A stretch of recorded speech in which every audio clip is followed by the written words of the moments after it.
Let's change pace a little bit here. More than 100 new renewable energy projects across Queensland could be axed. It comes just after the state government axed the $1 billion 88-turbine Moonlight Range wind farm. Tim, this is fascinating to me because new laws introduced last month can be applied retrospectively, meaning more and more projects are in the firing line. The government says, well, if they don't meet community expectations, they're going to be scrapped. And I say, hallelujah, good on David Crisafulli for taking a stand on this. Yes. Well, it's kind of cute, isn't it, that renewable energy isn't renewable. It can't just renew itself, can it? And plus, I guess, the fact that renewable energy doesn't exist unless old-fashioned energy builds it. You can't knock together a wind turbine such as we're seeing now using wind turbine energy, for example. You can't fuse the metal and do all the high-level foundry work required to build such things with the relatively measly stuff you get from there. I guess just to your point, Danica, the real issue is, why did we go so deep on this stuff in the first place if at such an early stage, relatively early stage, we're having to bail? What was the whole point in over-investing there in so many areas, especially when Australia had so many decades left of centuries left of traditional energy? We've made terrible mistakes, and I'm with you. Hallelujah, we're waking up to ourselves, but my God, the amount of money we've blown in the meantime, it boggles the mind.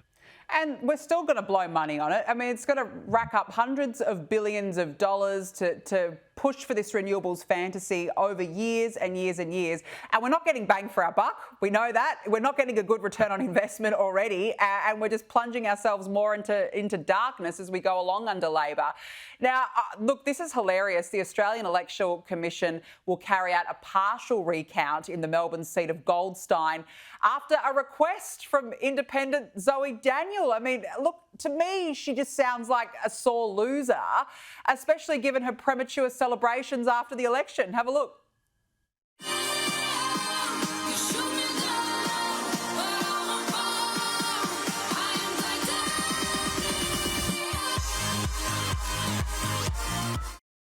Oh, it's an absolute shocker, Tim. It's an absolute shocker. Every time I watch it, I cringe. But look, how embarrassing for her now. She wants a recount. The Electoral Commission said, all right, we'll give you a partial recount. I just think bow out gracefully. Well, as a few people have pointed out online, Zoe was very much against Donald Trump, trying to claim victory in 2020 when the vote didn't go his way. I think one of her lines was along the lines of, take your loss, take it on the chin, move on. Don't be throwing the electoral process into disruption. And yet now we have exactly the same thing. But I think it all comes down to the dancing, Danica.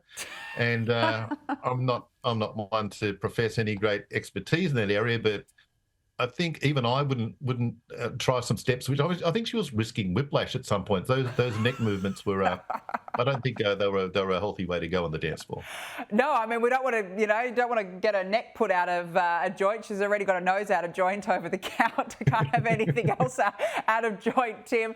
Now, look, I want to return to, I spoke about this earlier, this awful incident over in Liverpool in the UK where 50 people have been injured, including children, after a car rammed into crowds. Look, Tim, it's not being treated as terrorism, but police believe it was deliberate. I can't even count how many times this sort of attack has happened in recent years. The thing is, we put up bollards here, there and everywhere, but surely it shouldn't have to come to that.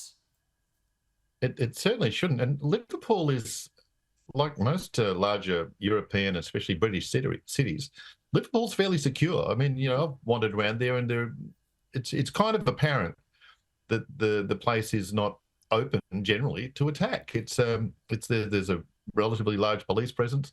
The buildings are secured. Again, just to say that in most larger European and British cities, it is just like that. So whatever lapse has occurred here to allow a van that sort of access, and we've all seen horribly, through our disbelieving eyes, we've all seen the footage. And just the fact that it got so close, even without any kind of a horrific conclusion, just that it got close enough is damning in some regard. But how to fix it? Did you lock down entire cities? Did you deny all freedoms? We don't know.